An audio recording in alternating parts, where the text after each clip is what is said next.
नमस्ते। आज मेरे साथ फिर से एक बार प्रोफ़ेसर अभय दुबे। अभय भाई साहब, नमस्कार।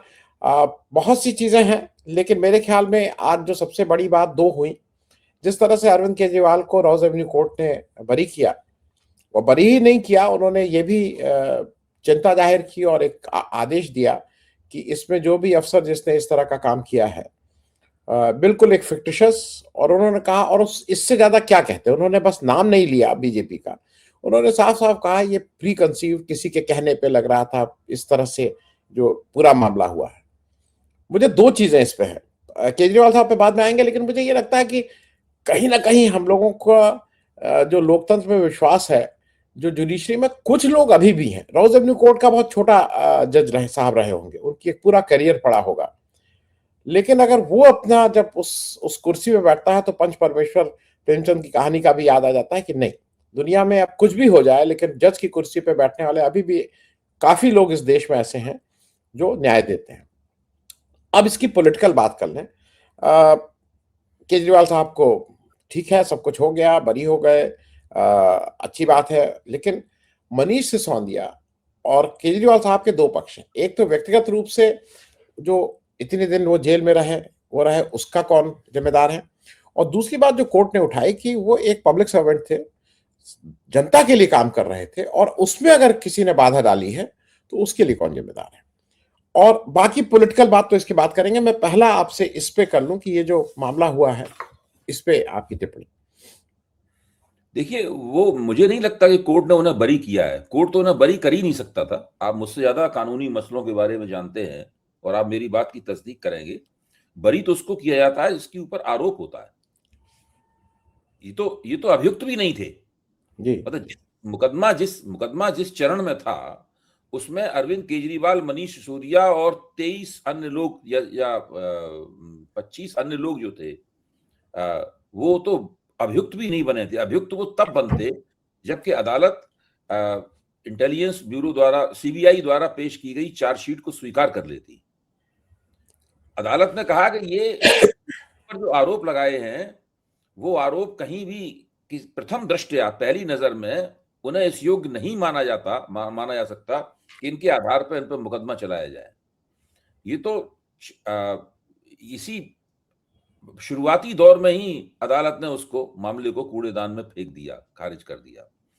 तो अब आप सोचिए, अदालत का फैसला आया, कल से लेके अब तक उस पर न जाने कितनी चर्चा हो चुकी है। कानूनी लोगों ने, बड़े बड़े वकीलों ने भी अपनी राय रख दी है।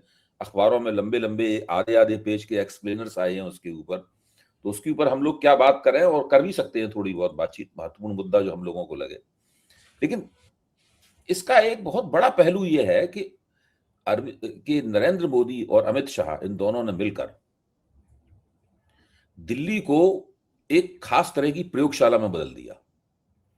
ये पूरी संघ परिवार की योजनाएं चलती हैं, इसमें ये बहुत जगहों को लेबोरेटरी में बदलती है। गुजरात को एक जमाने में उन्होंने लेबोरेटरी में बदला था। राम जन्मभूमि आंदोलन के दौरान उत्तर प्रदेश को भी एक लेबोरेटरी में बदला है इन्होंने। कर्नाटक कर्नाटक कर्नाटक को एक लेबोरेटरी में बदला। और असम। दिल्ली को इन सबसे अलग तरह की, दिल्ली को हिंदुत्व की लेबोरेटरी में नहीं बदला। मतलब हिंदुत्व का दांव दिल्ली में नहीं चला, ना उन्होंने चलाने की कोशिश की। दिल्ली को उन्होंने विपक्ष मुक्त लोकतंत्र बनाने की लेबोरेटरी में बदला। दिल्ली दरअसल एक पायलट प्रोजेक्ट था, जिसके जरिए वो ये दिखाना चाहते थे, अपने आप को भी आश्वस्त करना चाहते थे, उस पूरे उपकरण को झाड़ पहुंच के तैयार करके, और उसको आजमाना चाहते थे, उस अस्त्र को आजमाना चाहते थे कि किस तरीके से देश को विपक्ष मुक्त लोकतंत्र बनाया जा सकता है। और इसके लिए आरोप लगा दो किसी मुद्दे के ऊपर, एजेंसियां छोड़ दो, और फिर वो एजेंसियां जो हैं किसी काल्पनिक आरोप के आधार पर और गढ़े गए बयानों और गढ़े गए सबूतों के आधार पर पीएमएलए कानून लगा देंगी, और पीएमएलए कानून में जेल भेज दिया जाएगा और जमानत होगी नहीं। ये पूरा एक मतलब मोटे तौर पे ये हथकंडा था। और दिल्ली में वो कामयाब हुए उस हथकंडे में। कामयाब इसलिए हुए कि उन्होंने आखिरकार अरविंद केजरीवाल के हाथ से दिल्ली की सत्ता छीन ली। मेरा तो मानना यह है कि अगर ये सब प्रपंच नहीं करते तो आम आदमी पार्टी को तीसरे चुनाव, चौथे चुनाव में भी हराना भाजपा के लिए नामुमकिन था। जिस जी। चुनाव में आम आदमी पार्टी हारी है, उसमें भी कोई उस तरह से नहीं हारी जैसे बीजेपी उनसे हारती थी। जब बीजेपी हारती थी क्या होता था, 3 सीटें मिली, 7 सीटें मिली। यहां तो आम आदमी पार्टी को 23-24 सीटें प्राप्त हुई हैं और वोट भी उनको, वोटों का प्रतिशत जाहिर है गिरा है। उनका नेतृत्व तो हार गया, मनीष सिसोदिया हार गए, सत्येंद्र जैन हार गए, अरविंद केजरीवाल हार गए, लेकिन आम आदमी पार्टी अभी भी दिल्ली में एक मजबूत विपक्ष की स्थिति में है। आतिशी सिंह के जरिए और सौरभ भारद्वाज के जरिए वो लगातार उसमें संघर्ष भी करते रहे। अब जो एक दूसरा पहलू है, मैं उसके ऊपर उसको रेखांकित करूंगा। कांग्रेस ने भारतीय जनता पार्टी के साथ मिलकर जुगलबंदी कर ये शराब घोटाले का आरोप चलाया। कांग्रेस ने ही पहली शिकायत की थी शराब घोटाले की, जो पहली अर्जी भाजपा वालों ने नहीं दी। इसीलिए भाजपा वाले बार बार कांग्रेस से कहते थे कि भाई शराब घोटाले की शिकायत आपने की थी। ये तो बाद में भाजपा वालों ने उसे पकड़ा और उसको आगे बढ़ाया। तो कांग्रेस और भाजपा ने जुगलबंदी करके आम आदमी पार्टी को सत्ता से बाहर किया। इसमें भाजपा सत्ता में आ गई, ठीक है, और ऐसी मुख्यमंत्री बैठा रखी है जिसको अपनी जुबान पे काबू नहीं है, कुछ भी बोलती है, मुंह से बोलना कुछ चाहती है, निकलता कुछ और है। मतलब ऐसा अद्भुत मुख्यमंत्री मैंने नहीं देखा आज तक। मतलब जो बोलना कुछ चाहे और निकले दिमाग जुबान से कुछ और फिर उसमें फंस जाए और फिर उसमें शिकायत करेगा, अरे मेरे मीम बनाए जा रहे हैं, मेरा मजाक उड़ाया जा रहा है। खैर उनको छोड़िए, उनको तो शोभा प्रतिष्ठा की मुख्यमंत्री हैं, उनका कोई गवर्नेंस वगैरह से दिल्ली की कोई ताल्लुक नहीं है। उसका सबसे बड़ा सबूत यह है कि जो पहला उन्होंने बजट पेश किया था, उस बजट का 50% से भी कम हिस्सा वो खर्च कर पाई। पैसा पड़ा सड़ गया, वित्त वर्ष खत्म हो गई और वो जो कैपिटल एक्सपेंडिचर था उसके ऊपर रुपया भी नहीं खर्च कर पाई। इससे आप अंदाजा लगा सकते हैं कि वो किस तरह की सरकार है। मैं किसी की व्यक्तिगत टिप्पणी करने की बजाय केवल एक संस्थागत बात बोल रहा हूँ। अबे भाई, हाँ। अगर आप वो दें उचित समझे, मैं एक अपने एक क्वेश्चन, क्योंकि वो जो कांग्रेस वाला वो इंपॉर्टेंट एंगल है और जिसको समझना हमका, हमारा, आपका, दर्शकों का, नहीं आ रहा था। हाँ, मैं कहीं तो मैं उसको एक अपने ढंग से देखिए। दो चीजें हुई जब अरविंद केजरीवाल का ये मिला उनको, तो कुछ लोगों का ये कहना है जो कांग्रेस के समर्थक हैं कि भाई ये ऐश्वर्य, वो जो क्या नेचर्स जस्टिस थी, जिस तरह से अन्ना आंदोलन में एक फिक्टिशियस केस बना के मनमोहन सिंह को घोटाला करके, और वो जो राय साहब थे कैग वाले, जिस तरह से इन लोगों ने उनको हटाया, तो ये तो साहब नैसर्गिक था। इस तरह की बात हो रही। दूसरी तरफ कांग्रेस को शायद ये लगता है कि अगर वो इसको कहे कि ये तो बीजेपी और अरविंद केजरीवाल ने मिलजुल के किया, तो उसको पंजाब में कुछ फायदा हो जाएगा।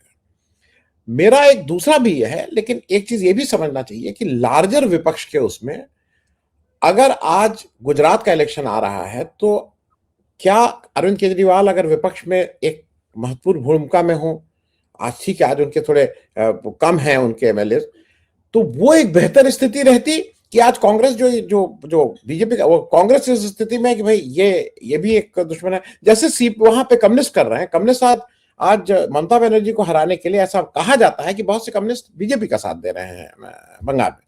मैं जरा इस पे समझना चाह रहा हूं कि ये जो वोट पॉलिटिक्स और जो सिद्धांत की पॉलिटिक्स, इस पे जरा। नहीं, मैं इस पे आऊंगा। बिल्कुल ठीक आपने कहा, बहुत जरूरी है इस मुद्दे पे विचार करना। लेकिन हरा तो दिया अरविंद केजरीवाल को, लेकिन कांग्रेस विपक्ष की पार्टी की जगह नहीं ले पाई। कांग्रेस ने उस अंतराल को नहीं भरा। ऐसा लगता है कांग्रेस के पास वो क्षमता ही नहीं है, ना उस तरह का संगठन है, ना उस तरह के नेता हैं जो उस जगह को भर पाए जो अरविंद केजरीवाल और मनीष सिसोदिया के चुनाव हार जाने के बाद पंजाब चले जाने से पैदा हुई। देखिए, मनीष ने और अरविंद ने, दोनों ने दिल्ली तकरीबन छोड़ दी चुनाव हारने के बाद। वो प्रेस कॉन्फ्रेंस भी उन्होंने नहीं की, वो जाके पंजाब में लग गए। तो उन्हें लगा कि पंजाब में, अगर पंजाब की सरकार अगर हार गई, हम दोबारा पंजाब में सरकार नहीं बना पाए, तो हमारे ऊपर बहुत बड़ा ये तरह का एक बहुत बड़ी नाकामी होगी और हम राजनीति से हम तकरीबन बाहर हो जाएंगे। इसलिए वहां जाके राजनीति के कील कांटे दुरुस्त किए जाएं, और वो लगातार वहीं रहे और वहीं पे लगे रहे। अभी भी वहीं लगे रहे हैं। जहां तक मेरी जानकारी है, अभी वो साल भर पंजाब छोड़ के नहीं आएंगे जब तक पंजाब में चुनाव ना हो जाए। तो लेकिन अब दिल्ली के अंदर इस अदालती फैसले के बाद में वो गुंजाइश पैदा हो गई है कि आम आदमी पार्टी बहुत बड़े पैमाने पर अपनी वापसी करे। अरविंद केजरीवाल ने इस तरह की प्रेस कॉन्फ्रेंस में चुनौती दी कि भाई चुनाव करा लो, आपकी 10 सीटें आएंगी बीजेपी की, उससे बिल्कुल साफ है। कांग्रेस वाले तो ये चुनौती देने की स्थिति में भी नहीं है। कांग्रेस ने तो आज तक भाजपा को ऐसी चुनौती भी नहीं दी, मतलब मुंह से भी नहीं बोल पाने की स्थिति में वो तो कांग्रेस की स्थिति हुई है। तो कांग्रेस का कोई दिल्ली में अभी कोई लेनदार नहीं है। चुनाव दर चुनाव उनको 0 सीटें मिलती नहीं है और मेरे ख्याल से उनका भविष्य भी दिल्ली में यही है। अच्छा, अब आता है मसला राष्ट्रीय राजनीति का। राष्ट्रीय राजनीति में कांग्रेस ने, खासतौर से पवन खेड़ा ने यह तर्क दिया है कि भाई ये पंजाब में और गुजरात में कांग्रेस की राजनीति को गड़बड़ाने के लिए इन लोगों को नहला धुला के खड़ा कर दिया गया है। अब एक एक करके इन दोनों बातों पर गौर कर सकते हैं हम लोग। जहां तक पंजाब का सवाल है, पंजाब में भारतीय जनता पार्टी कोई उम्मीद नहीं कर सकती कि किसी भी तरीके से पंजाब में वो सत्ता सरकार बनाने के नजदीक पहुंच सकती है। उसका कभी भी पंजाब में कोई जनाधार नहीं रहा। भाजपा केवल तभी उम्मीद कर सकती है जबकि वो अकाली दल के साथ में समझौता कर ले, और अकाली दल खुद भी इस हालत में है कि वो भाजपा से समझौता करेगा तो भाजपा अभी फिर से किसान विरोधी, भारत अमेरिकी किसान आंदोलन के सवाल पे अकाली दल ने संबंध तोड़ा था, वही दलील देकर संबंध तोड़ा था, और भारत अमेरिकी डील के बाद में फिर से किसान आंदोलन भाजपा सरकार के खिलाफ खड़ा होने वाला है। तो अभी भाजपा और अकाली दल का जो समझौते की संभावना है वो दूर दूर तक लापता है। हो ही नहीं सकता वहां पे समझौता किसी भी तरीके से। तो इसका सीधा मतलब यह है कि ये तर्क देना कि पंजाब में भारतीय जनता पार्टी अपना कोई लाभ चाहती है इसलिए अरविंद केजरीवाल को छोड़ा गया या अरविंद केजरीवाल को छुड़वाया गया या अदालत से फैसला निकलवाया गया। अच्छा, ये कह के जो पवन खेड़ा साहब जो हैं वो ये बताते हैं कि अभी तक उनके मन से वो कड़वाहट नहीं गई है कि अरविंद केजरीवाल ने शीला दीक्षित की राजनीति खत्म कर दी। शीला दीक्षित के ही सचिवालय में ये काम किया करते थे, एक महत्वपूर्ण स्थिति में लगातार शीला दीक्षित के साथ काम किया। तो इनको सत्ता च्युत करने में आम आदमी पार्टी के उभार की जो भूमिका है उससे ये आज तक बुरी तरीके से चिढ़े हुए हैं। उनका पूरा वक्तव्य जो है उनकी पुरानी चिढ़ को ही दिखाता है और राजनीतिक जमीन को नहीं दिखाता है। अब रह गई बात गुजरात की। गुजरात में मैं मान सकता हूं कि गुजरात में अगर आम आदमी पार्टी पूरी ताकत से चुनाव लड़ेगी तो उससे कांग्रेस का नुकसान होगा, निश्चित रूप से नुकसान होगा। लेकिन इस नुकसान का मुकाबला करने के लिए जो विधि है वो ये विधि नहीं है जिस विधि का पवन खेड़ा ने इस्तेमाल किया। इसका मुकाबला करने के लिए विधि यह है कि वो आम आदमी पार्टी और कांग्रेस एक जगह बैठे और गुजरात की राजनीतिक परिस्थिति पे गौर करते हुए वहां पर भाजपा विरोधी मोर्चा कैसे बनाया जा सकता है और उसमें किसको क्या मिले इसके ऊपर गौर करे और राष्ट्रीय राजनीति को सामने रखते हुए कदम आगे बढ़ाए। जैसे कि अब हमारे मित्र आशुतोष ने अभी एक वक्तव्य में कल कहा, बड़ा अच्छा वक्तव्य उनका लगा, इसलिए मैं उनका नाम लेके उसको दोहरा देना चाहता हूं। उन्होंने कहा कि मुझे कांग्रेस से भी निराशा है और आम आदमी पार्टी से भी निराशा है, जिस तरह की भाषा का वो इस मौके पे इस्तेमाल कर रहे हैं और उनके सामने कोई भी बड़ी तस्वीर नहीं है लोकतंत्र को बचाने के लिए जिम्मेदार पार्टियों के तौर पर उन्हें क्या करना चाहिए। अच्छा, अब मैं आता हूं राहुल गांधी के ऊपर। राहुल गांधी ने 2024 के चुनाव में ये स्टैंड लिया था। उन्होंने ये स्पष्ट किया था राहुल गांधी ने कि वो उन मुख्यमंत्रियों के साथ हैं जिनको भारतीय जनता पार्टी झूठे मुकदमों में फंसाने की कोशिश कर रही है। फिर संसद में भी उन्होंने ये बात कही, उन्होंने कहा हमारा उनसे जो भी संबंध हो विधानसभा स्तर पर, लेकिन हम उन मुख्यमंत्रियों के साथ हैं। तो हमें केवल एक उम्मीद ये बनती है, केजरीवाल बहुत अच्छे रणनीतिकार हैं, मेरा मानना यह है कि वो भी इस मसले के ऊपर दोबारा सोच सकते हैं, और राहुल गांधी या सोनिया गांधी या प्रियंका गांधी ने अभी तक एक भी लफ्ज इस बारे में नहीं कहा है। ये सब जो दूसरी कतार के, मैं इनको छुटभैया नेता ही मानता हूं, प्रवक्ता किस्म के लोग हैं, ये उन्हीं जो वही लोग इस बात को बोल रहे हैं कि ये फर्जी आंसू बहाए जा रहे हैं, ये सब बातें बोली जा रही हैं। ये मुझे बहुत ही आश्चर्यजनक लगता है कि कांग्रेस इस मौके के ऊपर एक बिल्कुल झूठा मुकदमा, इसको खुद भी वो झूठा कह चुकी है। जब कांग्रेस को याद दिलाया जाता था कि आपने शिकायत की है, तो कांग्रेस कहती थी हमने शिकायत तो की है, लेकिन हमने इसलिए शिकायत थोड़ी ना की थी कि झूठा मुकदमा बना दो। कांग्रेस ये कहती थी, राहुल गांधी ये कहते थे। जी नहीं, अबे भाई मैं एक चीज और दर्शकों को भी याद दिला दूं। ये जो पंजाब की को लेके लोग बहुत इसको कहते हैं ना फ्लैश इन द पैन कि ये एकदम से, मैं ये याद दिला दूं कि 2017 में आम आदमी पार्टी वहां की मुख्य विपक्षी पार्टी थी। शिरोमणि अकाली दल उससे बहुत पीछे थे और उससे बीजेपी तो कहीं पता ही नहीं था। ये मैं 2017 का कह रहा हूं जब कांग्रेस रूल कर रही थी। और इस बार जब वो आई है तो मुझे तो ये एक बहुत सुखद स्थिति लग रही है कि जैसे केरल में या तो लेफ्ट रहेगा या यूडीएफ रहेगा। उसी तरह की एक स्थिति पंजाब में भी बनती हुई दिखाई दे रही थी। इस बार 2 अकाली दल की सीटें हैं, 2। तो अगर ये एक स्थिति हो जाए कि भाई या तो आम आदमी पार्टी रहेगी या कांग्रेस रहेगी, तो ये तो अच्छी स्थिति है, देश के लिए अच्छा है। नहीं देखिए, मैं आपकी इस बात को मैं एक जोड़ देता हूं। लोग इस बात को कहते नहीं है। लोग कहते हैं कि भाजपा एक सांप्रदायिक पार्टी है, जो कि वो है। क्या अकाली दल एक सेकुलर पार्टी है? ठीक है, वो सिखों की नुमाइंदगी करती है, हैं?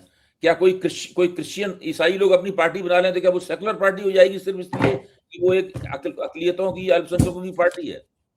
क्या मुस्लिम लीग एक सेकुलर पार्टी है?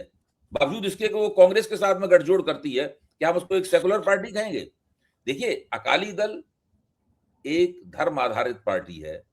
राजनीति और धर्म का जो घालमेल राष्ट्रीय स्तर पर भारतीय जनता पार्टी करती है, पंजाब के स्तर पर अकाली दल इस काम को करता है। अकाली दल सिखों को किसी सेकुलर मांग के तहत नहीं गोलबंद करता। और जब अकाली दल ने सेकुलर मांग के तहत सिखों को गोलबंद करने की कोशिश की, तो वो एक इतिहास है कि इंदिरा गांधी ने उनके साथ फिर क्या किया। इंदिरा गांधी ने लगा कि हमारा भी स्पेस ही खा जाएंगे, इसलिए इंदिरा गांधी ने एक दूसरा जो प्रपंच रचा, उसका कांग्रेस और सारा देश आज तक उसका खामियाजा उठा रहा है। तो मैं उस बात को छोड़ता हूं। मैं ये कह रहा हूं कि अकाली दल जिस गड्ढे में इस वक्त पड़ा हुआ है और अपने कुकर्मों के साथ, अपने कुकर्मों के कारण पड़ा हुआ है, अकाली दल को वहां रहने दिया जाए। भारतीय जनता पार्टी एक बहुत ही सीमित जनाधार की पार्टी है, आज तक उससे आगे नहीं बढ़ी, ना उसके पास वो है। कांग्रेस की पंजाब में दिक्कत यह है, कांग्रेस के पास पंजाब में कोई नेता नहीं है। जिन महाशय को प्रियंका गांधी ने धूम धड़ाके से नेता बनाया था, सिद्धू साहब, वो भी कांग्रेस छोड़ने के कगार पे हैं। उनकी पत्नी ने छोड़ ही दिया है, वो भी कांग्रेस छोड़ के वो बीजेपी की तरफ जा रहे हैं, वो भी बीजेपी की तरफ जा रहे हैं। तो कांग्रेस के पास वक्त कोई नेता नहीं है। कांग्रेस के पास नेता नहीं है। अकाली दल गड्ढे में पड़ा हुआ है। भाजपा बहुत ही सीमित है, सीमित दायरे की पार्टी है वहां पे। तो इस लिहाज से देखा जाए, अपनी भगवंत मान सरकार की जो भी कमियां हो, हम सब लोग उन कमियों को जानते हैं, उनके ऊपर चर्चा भी कर सकते हैं। लेकिन जो परिस्थितियां हैं पंजाब की, उसमें अभी भी आम आदमी पार्टी नंबर 1 की पार्टी है पंजाब में। वो अपने विपक्षियों से ज्यादा तो नहीं, लेकिन कम से कम बित्ता भर या एक कदम आगे है वहां पंजाब में। और पिछले 1 साल में अरविंद केजरीवाल ने और मनीष सिसोदिया ने वहां बहुत मेहनत की है। मैं लगातार उस बात का पता लगाता रहा हूं। बहुत मेहनत की है। सरकार की जो खामियां हैं, कमियां हैं, जमीन पे काम और अपने कार्यकर्ताओं को दुरुस्त करने में, उन सब में वो लगे रहे हैं, ताकि पंजाब में जब चुनाव हो तो आम आदमी पार्टी जम के अपनी दावेदारी पेश कर पाए। और आम आदमी पार्टी, मेरे जो स्रोत है उनसे मैं कल से 1-2 लोगों से मैंने बातचीत भी की है। वो लोग सब साफ कह रहे हैं कि ठीक है, ये फैसला हो गया, बड़ी अच्छी बात है, लेकिन अभी हम लोग पूरी तरीके से पंजाब पे ही फोकस रखेंगे। वो पंजाब के ऊपर जोर देंगे और दिल्ली में उनकी लड़ाई थोड़ी मजबूत होगी पहले से। अब उनके पास ज्यादा बड़ी दलील होगी, और जो बागडोर है दिल्ली की लड़ाई की, वो सौरभ भारद्वाज और अक्षय सिंह के साथ भी रहेगी। सौरभ की 2 टिप्पणियां मैं दोहराना चाहूंगा यहाँ पे, जो कल उन्होंने की, वो दिलचस्प है। वो युवा नेता है, भाषा पे उनका अच्छा कमांड है और जमीन पे उतर के मेहनत करते हैं। ग्रेटर कैलाश के वो एमएलए थे और ग्रेटर कैलाश में आज भी बहुत लोकप्रिय है। मैं बहुत लोगों को जानता हूं जो भारतीय जनता पार्टी के वोटर हैं, लेकिन वो सौरभ भारद्वाज की हमेशा तारीफ करते हैं कि भाई बड़ा अच्छा लड़का है, बड़ा अच्छा काम करता है। भाजपा का आदमी इतना काम नहीं करता है इतना वो काम करता है। तो सौरभ भारद्वाज से जब एक पत्रकार ने पूछा, तो अब तो बीजेपी हाई कोर्ट में जाएगी, तो उसने कहा सीबीआई हाई कोर्ट में जाएगी। उन्होंने सीबीआई सबसे पहले अपने पापा के पास जाएगी, मोदी जी के पास। पापा जो बताएंगे उसके हिसाब से सीबीआई काम करेगी। एक तो ये टिप्पणी उनकी बहुत अच्छी लगी। एक दूसरी टिप्पणी ये लगी कि ईडी जो है वो व्हील चेयर पे बैठी हुई, इसके पास पैर नहीं है। इसके पास बड़े बड़े दांत हैं, इससे वो खून चूसती है, लेकिन पैर नहीं है। पैर इसको सीबीआई दिलाती है। जब सीबीआई इसको बना के केस देती है, तब फिर उसकी व्हील चेयर दौड़ने लगती है। मुझे 2 टिप्पणियां अच्छी लगी जो मौजूदा स्थिति है उसकी। जी। मैं उस पे आऊं, लेकिन मैं थोड़ा क्यों हूं, क्योंकि बीजेपी में भी अब 2 पापा हो गए, बड़े पापा और छोटे पापा। तो अब कौन बड़े पापा और कौन छोटे पापा है, उसमें भी एक है कि किस आप पापा तो जानते हो इसमें मोटा भाई कौन है? बस वही। हाँ, तो मोटा भाई तो बड़े भाई को बोला जाता है, तो कौन मोटा भाई रह गया है? हाँ, मोटा भाई माने जाएंगे ना इसके अंदर? जरूरी नहीं है, क्योंकि ये मोटा भाई जो मोटा है, ये वही माना जाएगा जो मोटा है। हाँ, क्योंकि खुरपेश तो एक दूसरा मोटा भाई भी करता है, जो सारी तिकड़म करता रहता है दिन भर, जो इसी में रहता है कि कैसे उसको करो, इसको करो, इसको करो, इसका वो करो। खैर, मैं अब जरा इस पे, क्योंकि दो महत्वपूर्ण सवाल हैं, मैं उस पे करूं उससे मैं ये जो ना मोदी जी जो इजराइल गए भागे भागे, कहीं कोई इस तरह का वो नहीं था, एकदम से उनको वो चढ़ी, वो इजराइल चले गए। इजराइल ने भी एक नया उनके लिए एक नया पदक तैयार कर दिया, वो उनको दे दिया गया, पहली बार किसी को दिया गया, अब हो सकता है आगे किसी को ना दिया जाए, क्योंकि इसके बिना ये जाते नहीं है। जैसे है ना कि आपको अगर घर बुलाना हो तो अभय जी से कहेंगे कि आज बहुत बढ़िया चिकन वो बना है, तो अभय जी तब आएंगे। अभय जी से कह देंगे आलू की सब्जी बनी है तो नहीं आएंगे। तो इनको एक पदक का लालच दिया, भागे भागे चले गए पदक लेने। लेकिन जो मुझे एक जो अफसोस है जिस बात का, कि भारत हरदम एक एक अपने की एक अलग आइडेंटिटी रखा है। जो इनका पूरा बयान पढ़ लीजिए, पूरा जिस तरह से बोले हैं उस पार्लियामेंट में, ये इजराइल के पिट्ठू, अमेरिका के पिट्ठू तो छोड़ दिए, ये इजराइल के पिट्ठू की जैसे बात कर रहे हैं।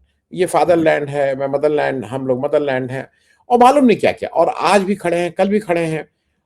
और इन्होंने कहीं पे भी, अगर 1200 लोगों का हमास ने कत्लेआम किया था 23 अक्टूबर 2023 में, तो 40,000 से ज्यादा लोगों को मार चुके हैं गाजा में इजराइल वाले। तो आपने इस सब पे कुछ बोला ही नहीं, और आप एक लॉन्ग टाइम जो हमारा पैलेस्टीन से दोस्ती थी उसको आपने वहां स्वाहा करके, अब उसको चाहे दफन करके चाहे उसको चिता जला के आप वापस चले आए। मैं इस पे जरा समझना चाह रहा हूं कि ये अमेरिका के पहल पे था, ये करना क्या चाह रहे हैं मोदी जी? देखिए, मुझे तो ये समझ में आता है कि नरेंद्र मोदी को ये लगा कि इस वक्त उनकी ट्रंप से संबंध जो है वो काफी खराब है। ट्रंप से मिलने की हिम्मत नहीं पड़ती है नरेंद्र मोदी की, वो लगातार उससे कतराते रहते हैं। फोन ऑन पे या ट्वीट के जरिए कुछ चैट करके बातचीत भले हो जाती हो, लेकिन मिलते नहीं है उनसे। डर लगता है उन्हें कहीं झिझोड़ न दें पकड़ के डोनाल्ड ट्रंप इनको, कोई ऐसी बात न कह दें जिससे जो बचा खुचा भी इनका सम्मान है वो समाप्त हो जाए। वैसे भी वो एक सीरियल इंसल्ट लगातार कर रहे हैं, एक धारावाहिक अपमान का सिलसिला जी 20 जनवरी से लगातार चल रहा है। इनको लगा कि नेतन्याहू एक ऐसे नेता हैं जिनकी ट्रंप के साथ एक्सेस है, न केवल एक्सेस है, नेतन्याहू अगर ट्रंप से कोई बात करें तो ट्रंप जरूरी नहीं उस बात को मान लें। हालांकि बीच बीच में ट्रंप ने नेतन्याहू को भी झिझोड़ा है, लेकिन जितने भी नेता हैं अमेरिका के एलाइज के तौर पर, अमेरिका के मित्र के तौर पर, नेतन्याहू एक ऐसे नेता हैं जो अमेरिका के स्वाभाविक मित्र हैं, यूरोप के भी स्वाभाविक मित्र हैं, और ट्रंप उनकी बात कम से कम सुनेंगे। मुझे तो लगता है कि इन दोनों के बीच में जो चर्चा हुई होगी वहां जाकर, और जो मकसद है नरेंद्र मोदी का वहां जाने का, वो मकसद मुख्य तौर पे यही है कि भाई ट्रंप से हमारी सिफारिश लगा दो, कुछ मामला ठीक करवा दो। इसके अलावा और कोई नहीं, उसके अलावा कौन सी ऐसी जरूरत थी इसकी तहत जाते हो। आप देखिए, इसराइल का जो विपक्षी नेता थे, क्या नाम है उनका, बड़ा वैसा नाम है, हाँ यायर, हाँ हाँ, हाँ, जो जो जिन्होंने वॉकआउट किया अपने अपनी इंटरनल समस्याओं को लेके कि यायर लैपिड, हाँ यायर हाँ, लैपिड, उन्होंने पहले लेपेड, ही से घोषणा कर दी थी कि नरेंद्र मोदी अगर नेतन्याहू के साथ वहां पर संयुक्त वक्तव्य देंगे वहां पर, तो हम उनके भाषण का बायकाट करेंगे, और उन्होंने बायकाट कर दिया उन्होंने नरेंद्र मोदी का। तो नरेंद्र मोदी का बायकाट भारतीय संसद में भी नहीं होता है, में ही नहीं है, वहां इजरायली संसद में भी नरेंद्र मोदी का बायकाट हो रहा है। अच्छा, दूसरे, अटल बिहारी वाजपेयी की सरकार ने राष्ट्रीय स्वयंसेवक संघ की विचारधारा में दीक्षित होने के बावजूद ये बनाए रखा कि उन्होंने फिलिस्तीन के साथ संबंधों को खराब नहीं किया, बल्कि फिलिस्तीन का लगातार पक्ष लिया। यशवंत सिन्हा उन दोनों विदेश मंत्री थे, और जब इजराइल के प्रधानमंत्री भारत आए थे, यशवंत सिन्हा उनसे मिलने गए, और 75 मिनट तक यशवंत सिन्हा ने उनके साथ बातचीत की, और बातचीत में उन्हें समझाया कि इजराइल फिलिस्तीन के साथ भारत के संबंध क्यों अच्छे रखना जरूरी है, और क्यों फिलिस्तीन और इजराइल के बीच में शांतिपूर्ण संबंध होने चाहिए, ना कि टकराव के और युद्ध के संबंध होने चाहिए। और वो, हालांकि इजराइल के प्रधानमंत्री ने उनकी बात नहीं मानी, लेकिन जो भी हो, वो भारत सरकार का उनके सामने स्टैंड यशवंत जी रखते रहे। ये अटल बिहारी वाजपेयी की सरकार, जो कि एनडीए की और भाजपा के नेतृत्व वाली सरकार थी, इसी सरकार की तरह थी ये जो आज सरकार चल रही है, बिल्कुल। लेकिन नरेंद्र मोदी ने पूरी तरीके से अटल जी के जमाने की नीति को पलट दिया, और वो बिल्कुल मुसलमान विरोध की नीति पे चलते हुए, और इजराइल का जो एक फौजी और खुफिया एजेंसी द्वारा संचालित जो एक तथाकथित लोकतंत्र है, उस लोकतंत्र को आदर्श मानते हुए भारत को एक विशालकाय इजराइल में बदलने की अपनी नीति पर चलते हुए ये लोग इस तरह की हरकतें कर रहे हैं। अभी फिलहाल उनके वहां जाने का सबसे बड़ा मकसद यही है कि ट्रंप से हमारी किसी तरीके से सिफारिश लगा दो, और कोई तर्क समझ में नहीं आता। जो जहां तक कृषि जी क्षेत्र में संबंधों का सवाल है, वो इसराइल से पुराना चल रहा है, उसमें कोई नई बात ऐसी घटित तो नहीं हुई। ये कहना कि जी इसराइल इतने लोगों को नौकरी दे देगा, उसके लिए प्रधानमंत्री को वहां जाने की जरूरत नहीं थी। भाई इसराइल इतने लोगों जी को नौकरी दे देगा, 50,000 भारतीय, उसके लिए प्रधानमंत्री को वहां जाने की क्या जरूरत थी?